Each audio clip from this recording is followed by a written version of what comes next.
senador Pedro Chaves, do Partido Social Cristão do Estado do Mato Grosso do Sul, a ocupar a tribuna. Relator do INEC. Escuta, o senhor vai lá? Oh.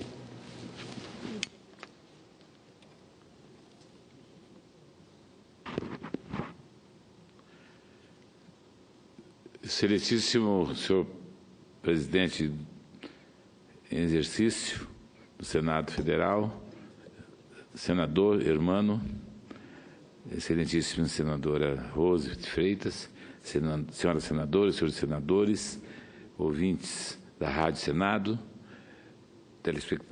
telespectadores, o nosso boa noite. Eu venho fazer um pronunciamento também em relação a grave operação chamada carne fraca. Estou muito preocupado com as consequências econômicas e políticas que a chamada Operação Carne Fraca, deflagrada na última sexta-feira, dia 17, pela Polícia Federal, com o objetivo de apurar suposto esquema de fraude e corrupção em alguns frigoríficos brasileiros.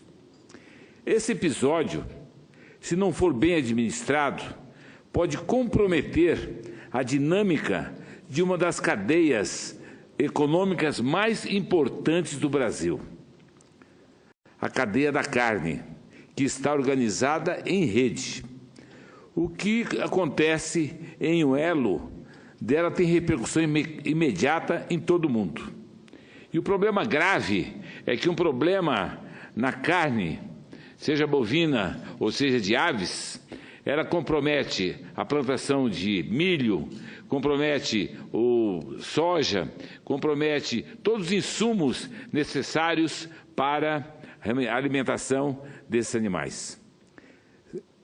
Na verdade, existe uma disputa muito grande nesse mercado, que não é nem sempre republicano, principalmente entre corporações internacionais que atuam nesse mercado. Eu conheço parte do processo de evolução do mercado de carne brasileira porque sou produtor rural e acompanho de perto o esforço e as mudanças que o mercado da carne e de aves vivenciou nos últimos 40 anos para conquistar parte importante do mercado internacional de proteína animal. Nenhum país no mundo tem a tradição e as condições sanitárias que o Brasil conquistou, com muito trabalho na propriedade rural, no abate e na comercialização. Da fazenda até as gôndolas dos supermercados e açougues, existe um processo de inspeção ativo e muito eficaz. As regras sanitárias brasileiras são extremamente rigorosas, desde a época em que era ministro da Agricultura, Pratini de Moraes, há 20 anos, que ele praticamente implementou a rastreabilidade dos animais, que foi uma atitude extremamente importante, que a partir dessa data que aumentou o número de importadores das proteínas animais do Brasil. Conheço também as regras rigorosas dos nossos frigoríficos. Eles são obrigados a seguir protocolos sanitários internacionais.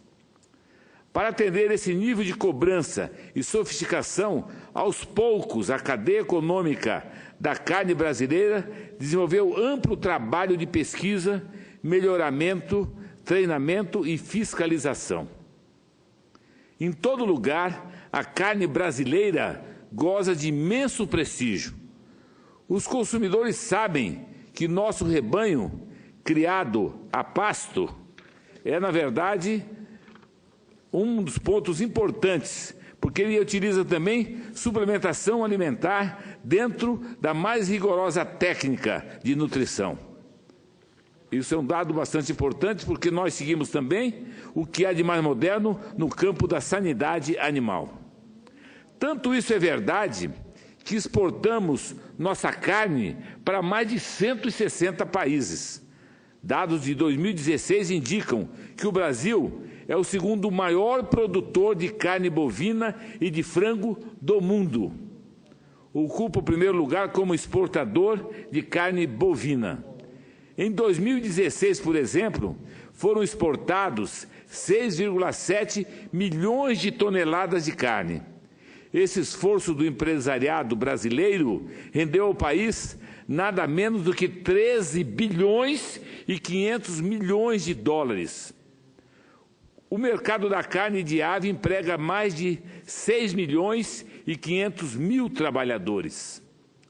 Daí que não consigo mesmo entender como o esforço de várias gerações de homens e mulheres pode estar ameaçado em função de uma suposta iniciativa ilícita de alguns funcionários do Ministério da Agricultura e de dirigentes irresponsáveis de frigoríficos. Nesse lamentável episódio, meu caro senador Flecha, a Polícia Federal também contribuiu para que a crise tomasse a dimensão que estamos vivendo. Mas me assusta saber que, em poucas horas, a melhor carne produzida do mundo passou a ser chamada de carne fraca, um nome extremamente infeliz. Como que a Polícia Federal chama a nossa carne de fraca? Só as intrigas e disputas por espaço político, como sugerem alguns analistas, podem explicar essa lamentável denominação da operação. Eu quero que apurem os fatos e, de minha parte e da parte do Senado, estaremos atentos e acompanhando os desdobramentos da operação. Que os frigoríficos e os funcionários ligados ao caso sejam julgados com o rigor implacável da nossa lei. Defendo que o Brasil seja passado a limpo em todas as dimensões. Impunidade, zero. Aliás, apoio e assinei o pedido que tramita no Senado Federal pelo fim do foro privilegiado para crimes comuns, exatamente porque não compactuo com nenhum tipo de privilégio. Quem errou, que pague por seus atos, como qualquer cidadão. Ademais, não podemos e não devemos apagar fogo com gasolina. A generalização das coisas e fatos não é algo inteligente. Quem trabalha com essa perspectiva pode estar atendendo a interesses nem sempre defensáveis. Vejamos, das 4.837 unidades frigoríficas sujeitas à inspeção federal, apenas 21 estão supostamente envolvidas em eventuais irregularidades, enquanto dos 11 mil funcionários do Ministério da Agricultura, apenas 33 estão sendo investigados. Os números mostram que não há razão para estardalhaço e pirotecnia. Os problemas já apareceram e são muitos.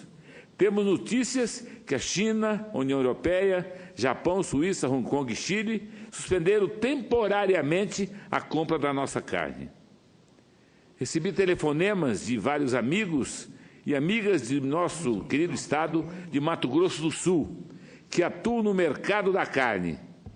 Eles querem saber o que vamos fazer para estancar a crise, porque os prejuízos já começaram a ser contabilizados.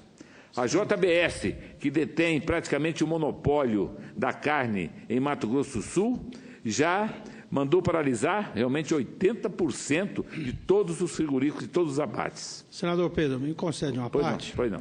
Senador Pedro, Vossa Excelência esteve conosco hoje na audiência na Comissão de Agricultura, onde esteve presente o ministro Brairo, da Agricultura, o ministro da Indústria e Comércio, e lá nós pudemos, de forma bastante ampla, debater esse assunto, e eu gostaria de fazer aqui um registro, dado a importância do seu pronunciamento, a profundidade do seu pronunciamento, onde Vossa Excelência coloca aqui, inclusive o aspecto da imunidade parlamentar, que é um assunto também que hoje, do tempo que aqui estou, eu diria que foi o maior volume de acesso às minhas mídias sociais foi exatamente esse assunto. O Brasil, nós vivemos hoje uma crise política, uma crise econômica, onde, sem dúvida nenhuma, eu tenho repetido, essa crise política acaba agravando muito mais a nossa crise econômica. Um fato como esse principalmente abordado da questão do foro privilegiado, e aí de forma inteligente, eu acho que sensata, por unanimidade, decidimos ontem, então, colocar isso na pauta, na reunião de líderes, onde Vossa Excelência estava, assim como todos nós, 100% dos líderes, defendemos, então, a inclusão desse tema na pauta. Agora, temos que discutir realmente um tema como esse, porque não podemos também, da mesma forma, deixar acontecer esse erro que aconteceu com a carne fraca. Como Vossa Excelência colocou, a nossa carne é nobre. Nós temos hoje uma indústria frigorífica e de embutidos no Brasil, uma das melhores do mundo. Nós temos um DIPOA, um sistema de fiscalização, um dos mais perfeitos do mundo. Como médico veterinário, claro, quero aqui testemunhar o trabalho de todos os profissionais que estão envolvidos nessa fiscalização, e todos nós sabemos, e aí até para a tranquilidade do consumidor brasileiro, sem dúvida nenhuma, o produto brasileiro é de qualidade. E cada dia mais os produtores estão investindo, né? Por isso, então, que a gente não pode, como Vossa Excelência colocou, apagar fogo com gasolina. Então, eu acho que, em momento de crise, temos que ter serenidade. Eu sempre tenho dito que uma lei votada na pressão, normalmente não é uma lei que funciona bem. Então, assim como somos favoráveis à queda da imunidade parlamentar, defendemos isso na reunião de líderes, defendemos aqui no plenário, mas temos que fazê-la com sensatez. Temos que fazê-la de uma forma em que a gente não pode expor, por exemplo, uma autoridade como o presidente da República ou o ministro de Estado ter que responder nos fóruns primários da primeira instância em todas as cidades brasileiras. Seria humanamente impossível, senador Eumano, para qualquer autoridade estar atendendo às decisões de primeira instância em muitas cidades do Brasil. Por isso, tudo isso tem que ser bem discutido. Discutimos, inclusive, a possibilidade. Tá bom, acaba-se com o foro privilegiado, mas a pessoa que vai responder vai fazê-lo no seu domicílio eleitoral. Porque aí, sim, todos os processos tiverem mais de uma unidade, que vá para a mesma unidade. Mas ainda, o seu foco principal é a questão desta operação da carne, eu diria da nossa carne forte, da carne de qualidade, e espero que tudo isso que vai causar um prejuízo, principalmente fora do Brasil, na imagem do Brasil, nós possamos exatamente, através desse equilíbrio, buscar mostrar para o mundo inteiro que nós temos um produto de qualidade. Mas, acima de tudo, primeiro nós temos que valorizar o consumidor brasileiro, porque 70% da nossa proteína animal, da carne, ela é consumida pelo brasileiro. Então, nós temos que garantir, principalmente, a tranquilidade para a população brasileira. E, acima de tudo, para o nosso produtor, aquele que está lá na ponta. Por isso é importante, eu vou fazer daqui a pouco também um pronunciamento, por isso é importante nesse momento o governo, e agora acabamos de sair de uma audiência com o presidente da República, onde a gente tem que garantir o crédito para o produtor, temos que garantir a assistência técnica, e no Brasil, principalmente o serviço de extensão está muito distante. Nós precisamos, então, aproximar, dar apoio para aquele que está lá produzindo leite, no sol, na chuva, derramando o seu suor e, às vezes, até o seu sangue, e, às vezes, quebrando. Falávamos com o presidente da República agora. Presidente, nós temos que fazer o programa de regularização fundiária. Vossa Excelência acabou de assinar uma medida provisória, mas nós temos que liberar os créditos para que realmente o INCRA funcione, para que o MDA possa ter condições de documentar o cidadão, porque uma família documentada com a sua propriedade, ele passa a ter acesso ao crédito, com isso ele passa a ter mais cidadania e, com certeza, isso representa milhares de empregos no Brasil. Então, eu quero aqui parabenizá-lo. Nós vamos ter mais tempo, já falei com o senador Flecha ali, ele está com tranquilidade do tempo, eu também terei o tempo para fazer o meu pronunciamento, o senador Eumano, que está aí na presidência. Então, com isso, eu quero como líder do Bloco Moderador, Vossa Excelência, que é um dos nossos companheiros, já fizemos o convite, quero fazer aqui de público mais uma vez ao senador Elmano, que como companheiro do Bloco sempre foi uma pessoa exemplar. E Vossa Excelência, que é um destaque dentro do Bloco, tanto é que o Bloco o indicou para ser o vice-presidente da Comissão de Educação e como relator também, fez um trabalho brilhante na reforma do ensino básico. Enfim, como um grande profissional, uma experiência de vida, eu quero aqui testemunhar o grande trabalho que Vossa Excelência tem feito em tão pouco tempo nessa casa. Parabéns. Eu quero agradecer o nosso senador Wellington, que é o líder do Bloco Moderador, é um dos veterinários mais consagrados desse país, médico veterinário, e tem deixado marcas não só no Senado, mas também na própria cidade onde ele mora, em Mato Grosso, e tem sido realmente o nosso líder, um exemplo para nós. E eu acolho a todas as suas palavras, quero inclusive incluí-la no meu pronunciamento. Eu acho que enriquece muito o que eu estou falando. Realmente o problema da carne é um problema delicado, nós temos que entender, temos que ter amor ao país, ter dignidade e, acima de tudo, temos que pensar que esse problema, tenho certeza, ele é temporário, nós vamos reconquistar todos esses compradores, né, importadores, que suspenderam temporariamente a produção da carne, porque a nossa carne é realmente uma carne nobre, haja vista que tem 160 países que são os nossos importadores. E nós temos que dar condições de subsídio para os pequenos produtores, somente de frangos, aqueles integradores que produzem realmente em quantidade pequena e depende de financiamento. Hoje tivemos uma reunião com o nosso querido ministro da Agricultura, Brairo Maggi, que eu tenho uma estima muito especial, ele está extremamente sensível a tudo isso, tem trabalhado desde o primeiro minuto de sexta-feira à noite, quando houve essa denúncia, ele foi exatamente, suspendeu a licença e veio atender especialmente esse problema. E mostrou hoje, mais do que nunca, em atenção à solicitação da Comissão de Agricultura e a Comissão de Assuntos Econômicos, quais as providências que o governo estava tomando. Agradeceu muito os senadores, mostrou a meta, mostrou que está trabalhando com transparência, com capilaridade.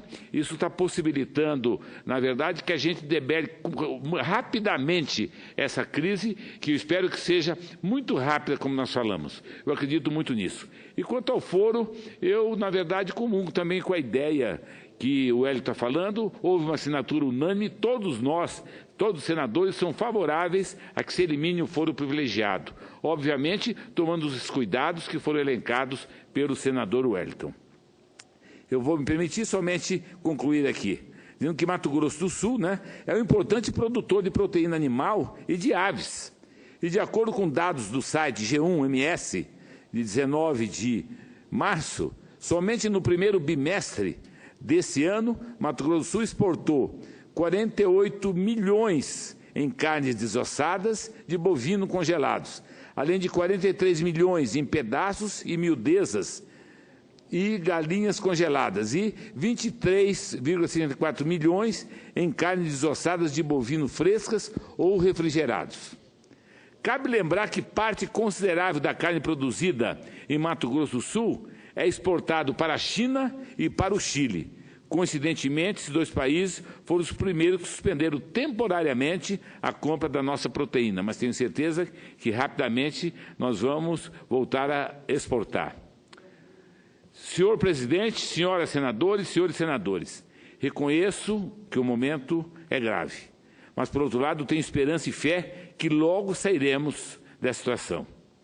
Vejo que o Congresso Nacional está empenhado em conhecer o problema, que já conhece realmente, haja vista que nós estamos formando uma comissão, capitaneada pela nossa senadora Kátia, né, para acompanhar todo o desenvolvimento, realmente, e para essa solução definitiva. Os seguidos pronunciamentos das senadoras e senadores e deputados federais indicam que estamos unidos para encontrar o caminho que devolva a todo o país ao mercado a paz e a tranquilidade que tanto precisamos para continuar trabalhando e produzindo alimentos de qualidade, não só para o Brasil, mas para todo o mundo. O governo federal, por sua vez, também está agindo, como falei, com eficiência e rapidez. As respostas que a população brasileira e os parceiros internacionais estão pedindo, o governo está fornecendo. Foi criada essa força-tarefa, liderada pelo ministro Blairo Maggi, para explicar todos os passos que estão sendo tomados e o que realmente aconteceu e todas as medidas preventivas para o futuro. Com a verdade, com paciência, transparência, diálogo, o Brasil vai criar todas as condições para que o mundo continue consumindo com tranquilidade a nossa carne, que é a mais segura e saborosa do mundo. Era o que eu tinha a dizer. Muito obrigado.